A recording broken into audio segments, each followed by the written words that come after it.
Every time you get big government, tyranny takes place, the public gets robbed, and most of the time gets killed. Because the government says, we can't steal anymore. We've got to at least leave these people with shirts on their backs unless we work them to death in slave camps. We'll do that. And that always happens. So, I know, it's what you want, it's what you're going to get. You want tyranny?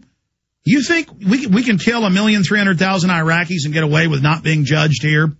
All the lies, all the propaganda. I know they can show troops on TV every night saving some Iraqi that's have given birth or saving an Iraqi dog. Humans have been dehumanized, so people don't like seeing a kid being saved. So they'll show one of our troops saving a dog. And the individual troops are good men and women, many of them.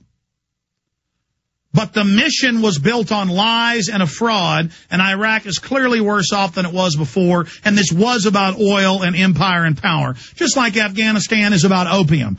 You don't think the Russians went into Afghanistan because they wanted to go skiing on some of the snow-tipped mountains, do you, in the Himalayas? No, 80% of the world's heroin comes out of there, and that's why the BBC admits the U.S. forces are growing it and shipping it out. So your kids can take it? Yeah, it's about the $500 billion a year in opium. That's why we're there, for the smack. And you can feel good and cry at the American flag. Everything the American flag symbolizes is being torched. See, it isn't the flag that's special, it's what it symbolizes. But people love being gullible. Well, 7 years ago, they stopped giving the anthrax shot full of squalene to the troops because so many of them were dying from it. Oh, they're going to give it to the troops again. But I know you don't really care about the troops. You just feel like it just feels good to be a fake sentimentalist. So go ahead.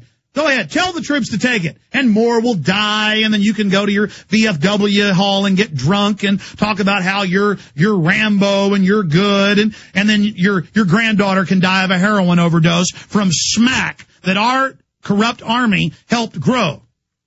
Yes, they grow the smack. I mean, I'm just not playing people's games anymore.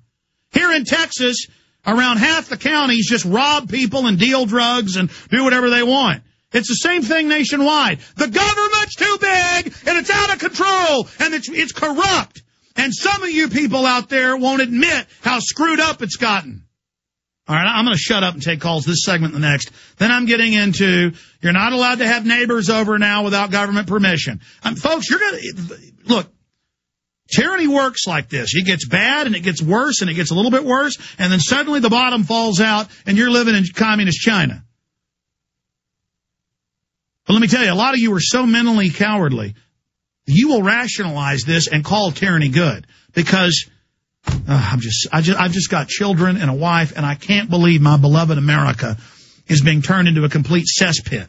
And if you can't figure out me using the example of the troops in Afghanistan with, I care about our military, but I don't like how it's being used. Just like Hitler said, shut up to anybody that said, I'm not against the military, but I think Hitler's bad.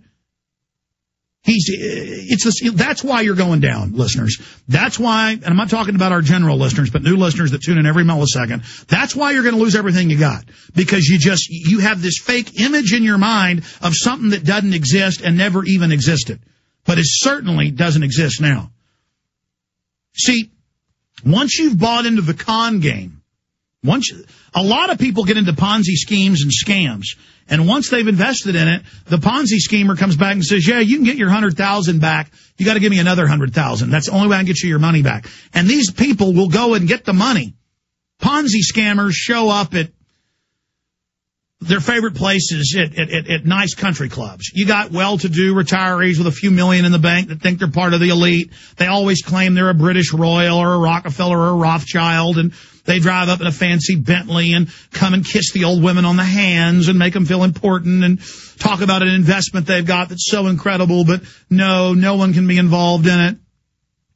Then they'll pick one or two people, and they'll go, oh, yes, I invested $20,000 and got $10,000 back the next week.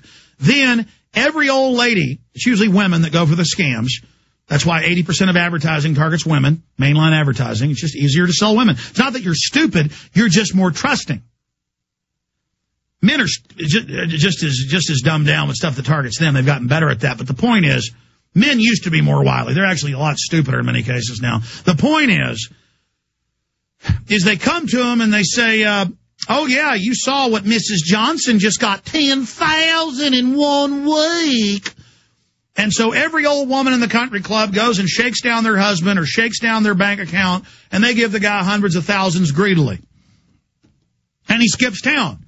And the old women are always in the news in Rhode Island or in Dallas, Texas. I see the cases every week going, I still believe Wilford Rothschild IX is going to give me my $1 million. I believe people calling him corrupt have driven him out of the town. Wilford, I loved the drinks we had together that evening. Please come back, Wilford, and I will defend you in court. I mean, that's how they operate. And it was the same thing in Hardin, Montana, with this con artist dropping out of nowhere, taking over the police department, driving around in his own vehicles, taking over the prison, foreign con artist, criminal with foreign troops. The public, once they went along with the con, they don't care if the attorney general tells them it's all criminal and a fraud and a lie. They are even defending it more now. They want to be raped. They want to be robbed. They want to be scammed. They love big government as long as it's in a uniform, as long as it's reading off a teleprompter. As long as it's evil, they love it. That's a diseased nation. Let's jam a call in here. I'm out of control. And I have these computerized phone systems that just crash in front of me. So I don't know how. John in Louisiana, you're on the air. Welcome. How you doing, Alice? Good. What do you think of the rant today? I'm pretty upset. Oh, yes. But, man, let me just tell you, people are waking up. You're waking millions up. We've woken up a bunch of people. And the only people that are going to end up in the camps, probably so, are the people that refuse to believe all this, that deny it all. The FEMA camps are real. There's too much proof. Listen, the majority of the Germans denied that Hitler had even arrested anybody. There's still old people over there. Most of the men are dead, but there's still old women denying it, going, hey, Hitler did nothing. I don't think they're good for me. Ooh. It's the same thing with the American people. Don't feel bad, Germans. I'm not making fun of you. I just made fun of Southerners, and I'm a Southerner. You know, with the, I love Rothschild IV. I'm going to be quite rich. I'm sorry. But I would like to ask you a question. What do you think Russia's take is on the war? We're like trying to launch a war on Iran.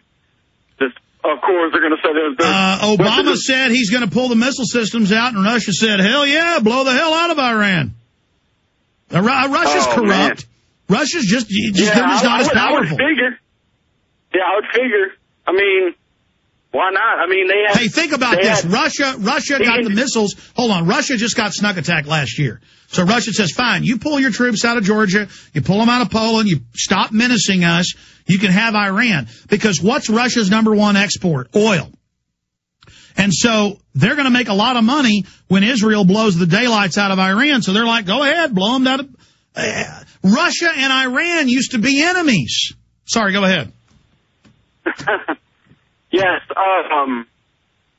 but again, I'm suspect with Homeland Security because I know how to find Russia on a map. And let me tell you, nowadays with the police, they kind of get paranoid when you even know how to talk. America is like Idiocracy. If you know how to talk. Have you seen that movie, Idiocracy?